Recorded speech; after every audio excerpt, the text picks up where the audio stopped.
Hello and welcome to episode 52 of Moms with Yarn. Today is December 22nd. It's a Thursday. It's 3 days before Christmas. My name is Sharon, known as Bronx Knitter 1 on Ravelry and Bronx Knitter on Instagram. Welcome. So how you doing? I've been knitting a lot and it's been more than 2 weeks because you know I can't be on time for anything. So I have a few things to show and I am working on a couple of things. So let's get started with the administrati, shall we? The Moms with Yarn Ravelry group is going to have a by the book cal. Again, part 2. This one is going to last from January 1st to March 15th. The deal is that you have to knit from a pattern that you already own. Socks, hats, cowls, gloves, mittens, sweaters, if you can knit a sweater that fast. It can be for a child or adult, doesn't matter. The rules are that you need to be a member of the group and you need to post your finished objects. At this time, mitered squares, unless they comprise the whole blanket, do not count.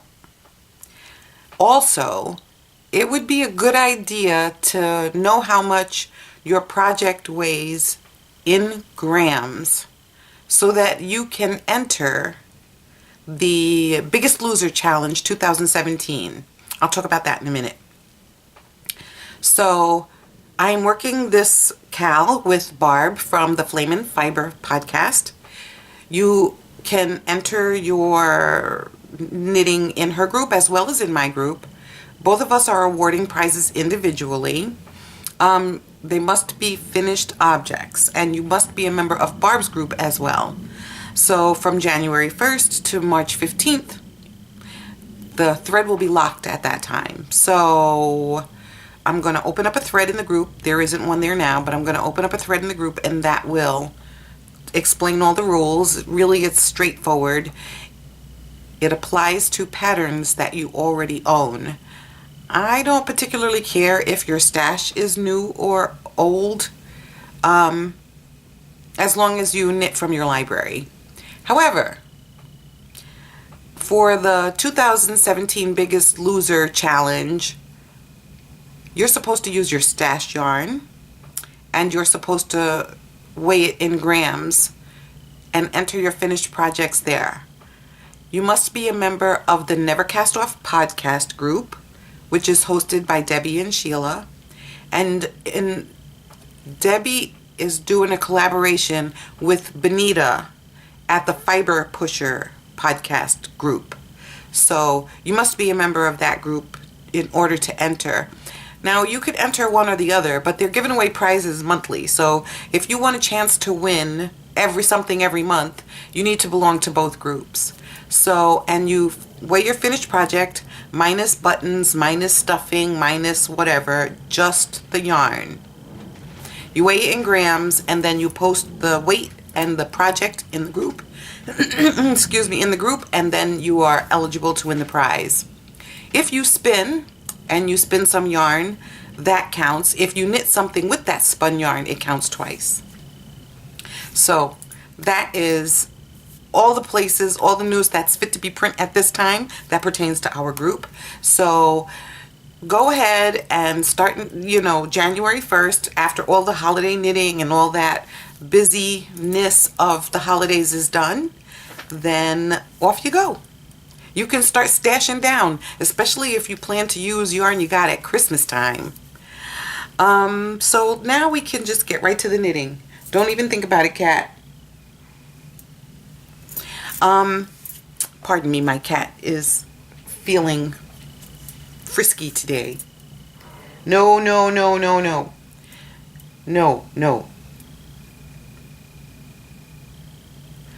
So, I need her to stay on the floor. So let's get around to what I've been knitting.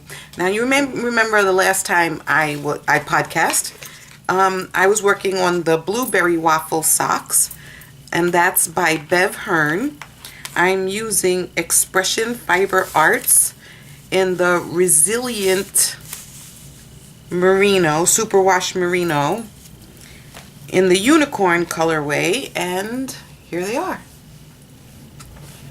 Now, I know I said that I wasn't real crazy about, I was going to make a plain vanilla sock, and I wasn't crazy about this look, but once you added the texture to the pattern, it came out so much better. It looks so much nicer, and I love these. While pink is not my color, I think these would be a great perfect sock for somebody else to have.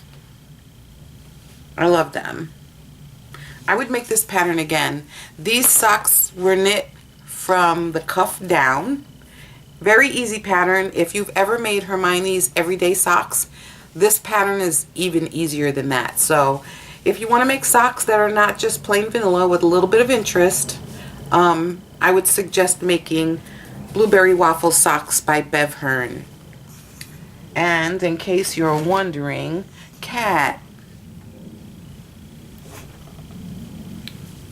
Oh my gosh, this cat. The yarn is Expression Fiber Arts in the unicorn colorway. It's 400 yards and it is 100% superwash merino.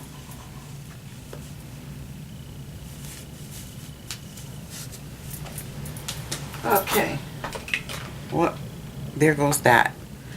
Okay, so the next thing I worked on was Classic Cuffed Hat by Pearl Soho.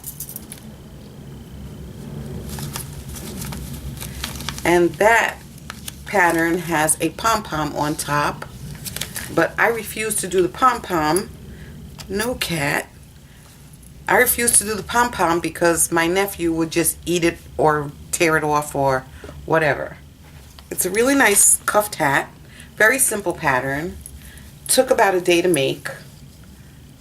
Good bind off. And the yarn is Lion brand Ice Cream, which is 100% acrylic in the blueberry colorway. Cat. In the blueberry colorway. It's a gradient yarn. It was a little bit on the pricey side, but it was fine, and it's perfect for making baby things. So that is the cuffed hat by Pearl Soho, and I used a US 7, which is a 4.5 millimeter. Whoops, I'm losing everything. This is what the yarn looks like. Excuse me. And when I was done making the hat, I pulled out my US size 5s and I made the No Swatch No Gauge Mittens by Jean Gifford. This is also in the Lion brand Ice Cream. Oh, this color is getting blown out.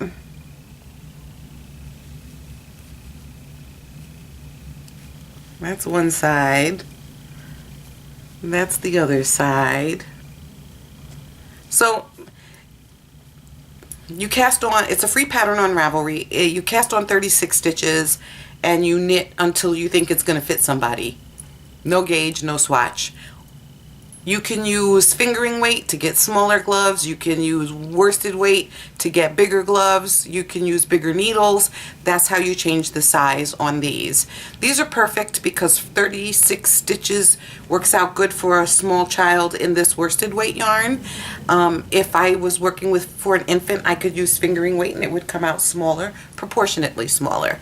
So these mittens took less than a day to make. Very nice. Warm, perfect for a child, and most importantly, machine wash, because no mom I know wants to be hand washing baby clothes. The next thing I worked on was the Ricky hat, and I made that with Knit Picks Chroma Worsted in the Sandstone colorway. Looks like this. It goes from light to dark brown.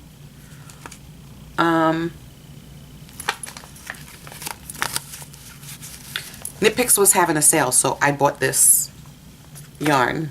I only bought one skein of this and one skein of white. I don't know what I was thinking when I bought white. Like,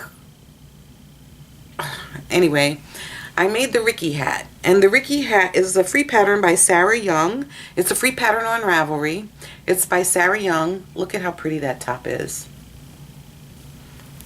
I used a US size 8, which is a 5.0 millimeter. And this hat came out perfect. I love how it just striped in a uniform manner. So this is a perfect hat.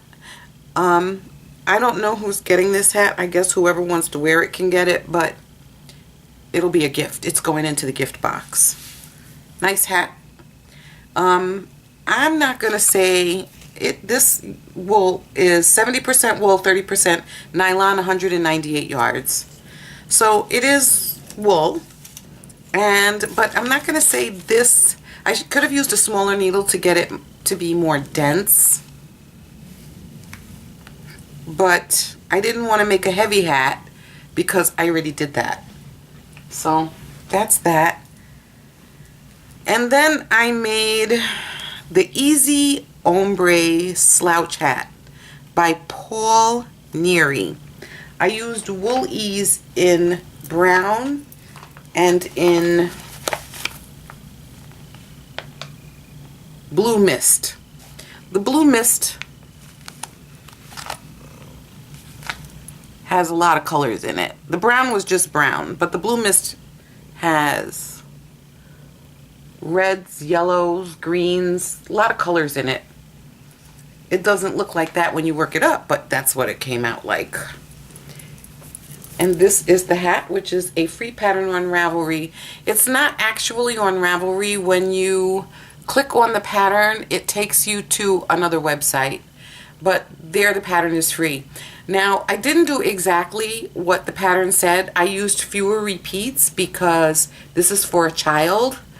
So I lessened where I wanted to and increased where I wanted to. So that's what it ended up looking like. That's what the blue looks like. This is what the inside looks like. So it is stranded knitting. My tension is good, so the hat is still stretchy and there's no puckering. Thank goodness. So it was an easy knit. It wasn't a day of knitting. It took a couple of days of knitting to get the hat done. But it turned out all right. And it's going to be nice and warm because of the stranding underneath. So that is the Easy Ombre Slouch Hat. And that's the cat at work. Okay, so the next thing I made was an Unoriginal Hat by Stephanie Pearl McPhee. I used Lion Brand Hometown USA in Oakland Black. It is considered super bulky, and I would agree. So this is the hat.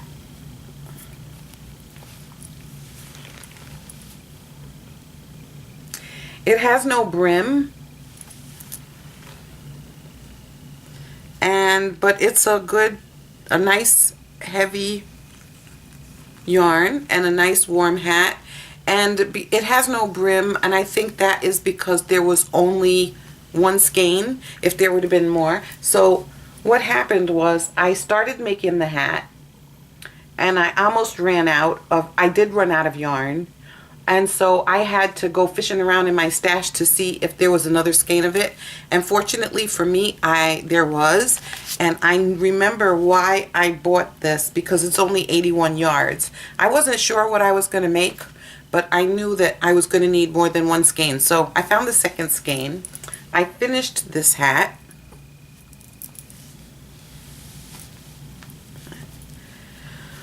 And it is so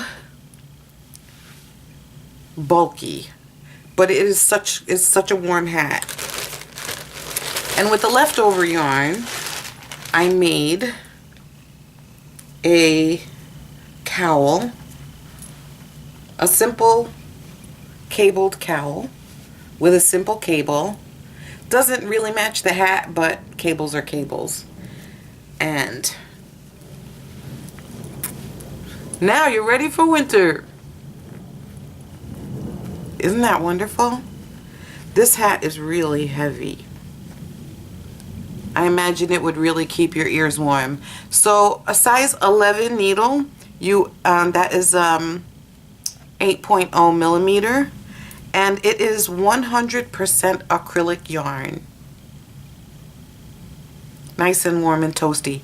Although I must confess, it has not been cold here yet this winter. We've had a couple of cold days, but it hasn't been cold, not cold enough to wear this anyway. It's been chilly a couple of times in the evening and in the morning, but basically at night, you're already home. And during the day, somewhere between 40 and 60 degrees. So, this was a really good idea if we were having the winters that we used to have, which we don't have now. Global warming, thank you. But it's still a good winter hat, and you know, winter may come eventually. I remember last year, it was 72 degrees that winter. Was that last year? Anyway, when I got finished making the hat and the cowl, this is all the yarn that was left. That was it. Not even a handful. And of course, there's nothing you can do for 3 yards of a yard of the fabric that was left. So this can't even go into the scraps bin because there's nothing you can do with it. So there was that. And then my knitting group meets in the public library, and they asked us to make some stuff to put in the display case at the library so they could advertise that they have knitting classes there on the weekends, and so that, you know, they can promote and have people take their books out. If you get people who are interested and they see those books or see those patterns, they'll maybe request the books, which our library does not have a big selection. So they're trying to bump up their crafting section. So I took some heritage sock yarn in white, hey, and some fleecy in the, I don't remember what colorway this is, but it was all leftover. So I took them and I made a simple cowl, and the in-between color is gray, it's not white, but it really came out cute. It's nice, it's good, suitable for a child, nice and colorful, something that they'll be interested in seeing on display, as opposed to a big bulky black hat and black cowl. Cat, really? Really? So, moving right along, I do have 2 works in progress. And one of them is, I was watching the Cherry Pearls podcast with Mary and Robin, and they had a space-themed cat, a space-themed knit-along. And Robin was making these socks called Speckled Space Socks by Amanda Stevens. This is what the sock looks like.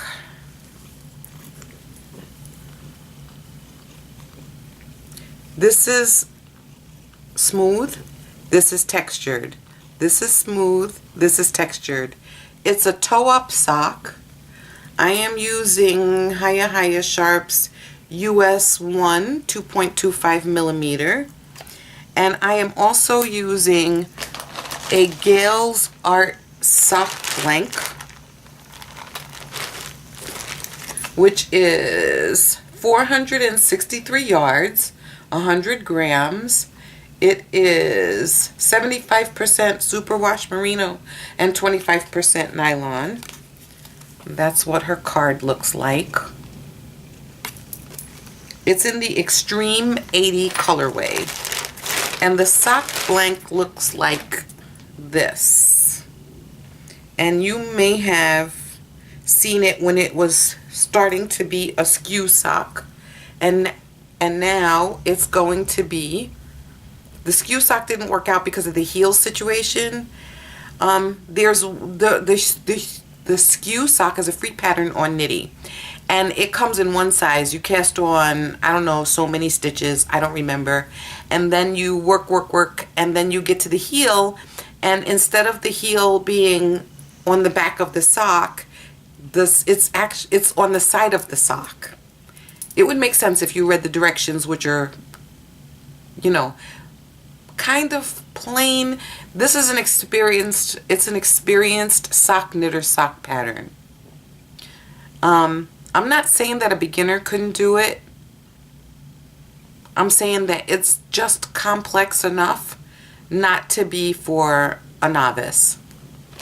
Anyhow, the skew sock didn't work out because the heel didn't fit me the way I need my heels to fit me in order to be comfortable wearing my socks. So I ripped out the skew sock, even though I made it to the heel. I was not happy. And this speckled space sock is toe up. So, and it seems like it's really long. I don't know if it's just because I'm not used to making socks from the toe up,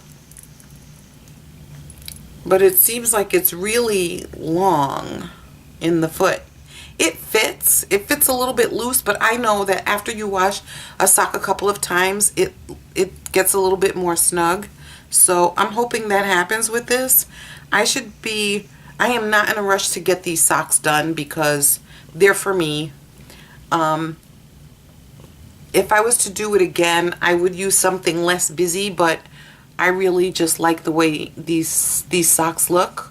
So they're gonna be for me. And if I make them again, they'll go to somebody else. But I love them.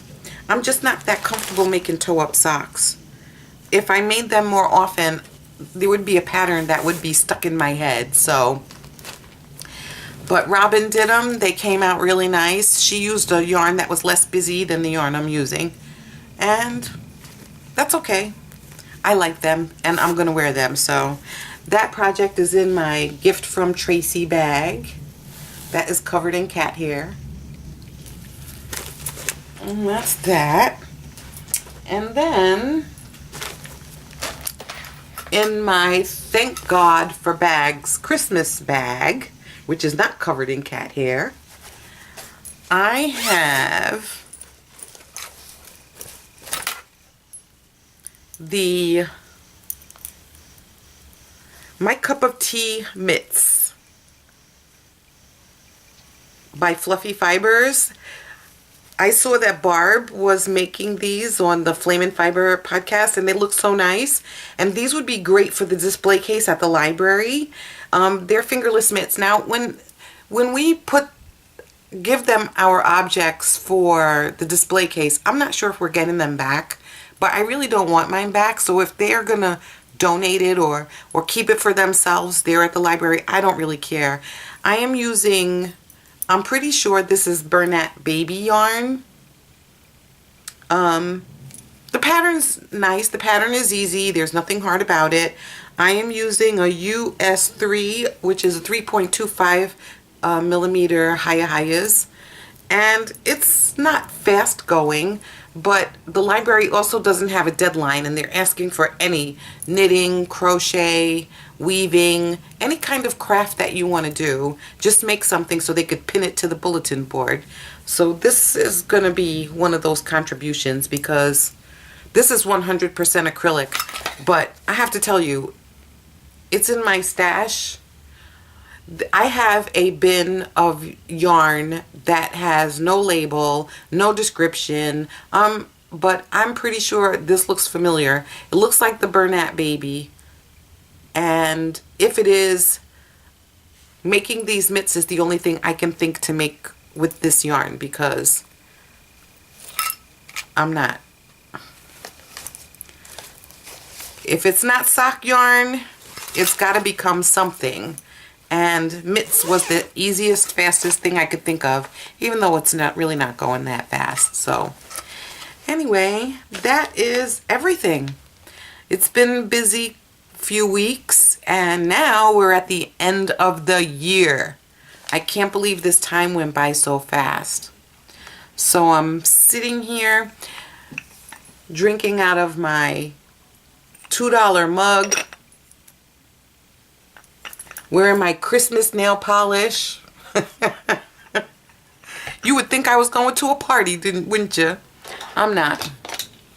So I'm gonna go back to doing my knitting and enjoying my fake retirement, which is wonderful. It is so wonderful to be home. I can't even explain how happy that makes me. I thought I was gonna have more time to knit and spin. Oh, speaking of which, I have spinning at my wheel, which I did not want to include because this episode is kind of long, so I'll have that next time. But I thought I was gonna have time to knit and spin and lollygag and stuff, but no. I've been reorganizing my stash, cleaning out my closets, trashing things, scrubbing things, mopping things, washing things, and getting ready for my real retirement. So that's what I'm doing. I'm busy every day. Put the Christmas tree up, and I have my chicken thawing in the refrigerator, and I'll go from there. So my wish for you is to have a happy holiday. I hope you get to enjoy time with family, friends, whoever. And if not, if you're anything like me, you can enjoy being alone with a good book and a great skein of yarn, watching TV with your feet up. Perfect end to a perfect day. So I will see you in 2017. And until then, please remember to go and join all of those groups I spoke of earlier so that you can be entered to win prizes, so that 2017 can be the year that you stash down and make it worth the next shopping spree. How's that? Okay then, I'll see you in 2017. So happy holidays and happy new year. See you soon.